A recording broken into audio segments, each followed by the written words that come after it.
Hello दोस्तों, आइए आपको बताता हूं कि ऑनलाइन बिजनेस में सबसे बड़ा लॉस का कारण क्या है। ये है दोस्तों, ये पैकेट जो आप मेरे हाथ में देख रहे हो, ये है एक कस्टमर रिटर्न, जो कि सबसे बड़ा लॉस का कारण है ऑनलाइन बिजनेस में। कोई भी सेलर अगर अपने कस्टमर रिटर्न पे ध्यान नहीं देगा तो उसको प्रॉफिट की जगह लॉस हो जाएगा। चाहे आप कितना भी माल बेच लो दोस्तों, आपको लॉस होना तय है, क्योंकि यदि आपका कस्टमर रिटर्न बहुत ज्यादा है तो उस पर हमें चार्जेस देने पड़ते हैं। चाहे आप किसी भी प्लेटफॉर्म पे बेचो, मीशो पे, अमेजोन पे, फ्लिपकार्ट पे, किसी भी प्लेटफॉर्म पे बेचोगे, अगर अपने कस्टमर रिटर्न पे कंट्रोल नहीं किया तो आपको लॉस होना तय है। मैंने सिर्फ अभी तक 3 प्रोडक्ट डिलीवर किया था दोस्तों, और उसी में एक कस्टमर रिटर्न आ गया। और शुरू में मैंने इसका प्राइस भी कम रखा था, सिर्फ 50 रुपीज प्रॉफिट रखा था पर ऑर्डर पे। तो 3 ऑर्डर पे मेरे को 150 रुपए बचे। अब इस एक रिटर्न की वजह से मुझे 200 रुपए देने पड़ेंगे फ्लिपकार्ट को, वो भी मेरा छोटा प्रोडक्ट है। तब यदि आप कोई बड़ा प्रोडक्ट बेच रहे हो जिसका साइज बड़ा है तो उस पर चार्जेस और बढ़ेंगे। तो आप खुद ही सोचिए, 3 ऑर्डर भेज के मेरे को क्या बचा? कुछ भी नहीं बचा, 50 रुपए और जेब से गए।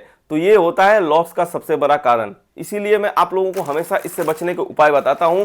और जैसा कि मैं प्राइस से कभी भी बोलता हूं आपको कि प्राइस से आप कभी भी कॉम्प्रोमाइज मत करो, समझौता मत करो। अपना प्राइस हमेशा ही इतना रखो कि आपको लॉस ना हो। अब जैसा कि मैंने फिलहाल अपनी जो भी लिस्टिंग है उसके प्राइसेस मैंने ऊपर रखे हैं। 80-90 रुपए पर ऑर्डर पे मेरे को बचेगा, तभी मैं बेचूंगा, वरना नहीं बेचूंगा। भले ही मेरा प्रोडक्ट मेरे पास रहे, लेकिन मेरे को लॉस नहीं होना चाहिए।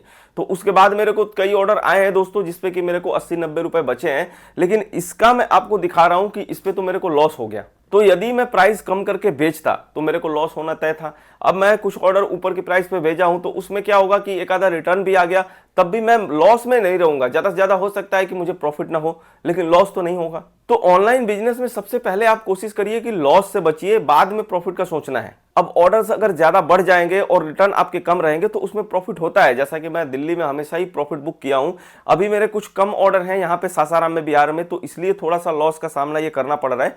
लेकिन ये जैसे ही ऑर्डर बढ़ेगा और प्राइस मेरा प्रॉफिट का मेरा मार्जिन है वो ऊपर की तरफ रहेगा, 80-90-100 रुपए पर प्रोडक्ट में लेके चलूंगा, तो फिर यहाँ पे भी मेरे को प्रॉफिट होना तय है। और ये जितने भी लोग कम मार्जिन पे बेच रहे हैं ना दोस्तों, ये कुछ दिनों के बाद इनको बंद करना है। ये आएंगे, लॉस करेंगे, फिर अपना बिजनेस बंद करेंगे और चले जाएंगे।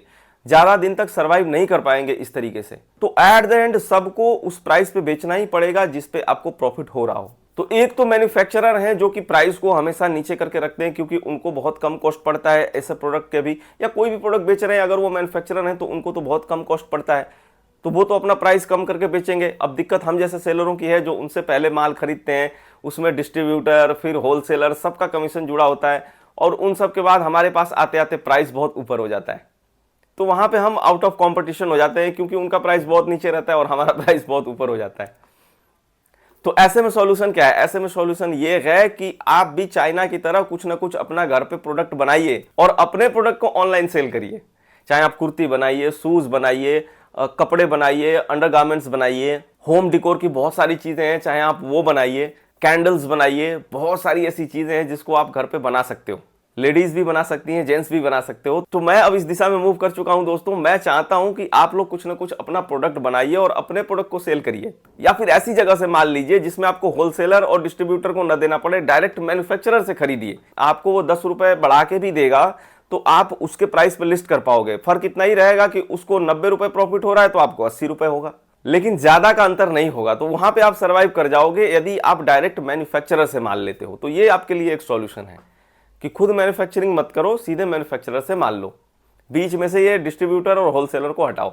बाकी रिटर्न पे ध्यान देने के लिए आपको अपना क्वालिटी कंट्रोल बहुत जरूरी है दोस्तों। प्रोडक्ट की क्वालिटी अच्छी होनी चाहिए। प्राइस भले ही ऊपर नीचे हो वो कस्टमर को चल जाता है, लेकिन क्वालिटी अगर अच्छी नहीं हुई तो वो नहीं चलता। आज ही मैंने नेहा के लिए 2 सूट ऑर्डर किया था, तो वो आज डिलीवर हुआ। तो दोनों सूट में से एक सूट जो था उसके कपड़े की क्वालिटी अच्छी नहीं थी, तो वो मैंने रिटर्न कर दिया। सिर्फ 100 रुपए का फर्क था और कपड़ा बहुत ही डाउनग्रेड था। दोनों सूट में सिर्फ 100 रुपए का फर्क था, लेकिन कपड़ा बहुत ही ज्यादा डाउनग्रेड था उसका 100 रुपए में।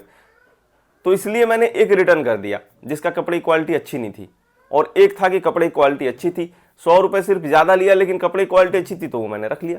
तो कस्टमर का माइंडसेट कुछ ऐसा ही होता है। तो उम्मीद है दोस्तों कि इस वीडियो में दी गई जानकारी आपको अच्छी लगी है, और भी आगे अपडेट्स के लिए चैनल पे जुड़े रहिए। चैनल पे नए हैं तो चैनल को सब्सक्राइब जरूर कर लीजिए, और वीडियो अच्छी लगी है तो वीडियो को लाइक कर दीजिए। मिलते हैं आपसे अगले वीडियो में, तब तक के लिए tata bye bye, take care, जय हिंद।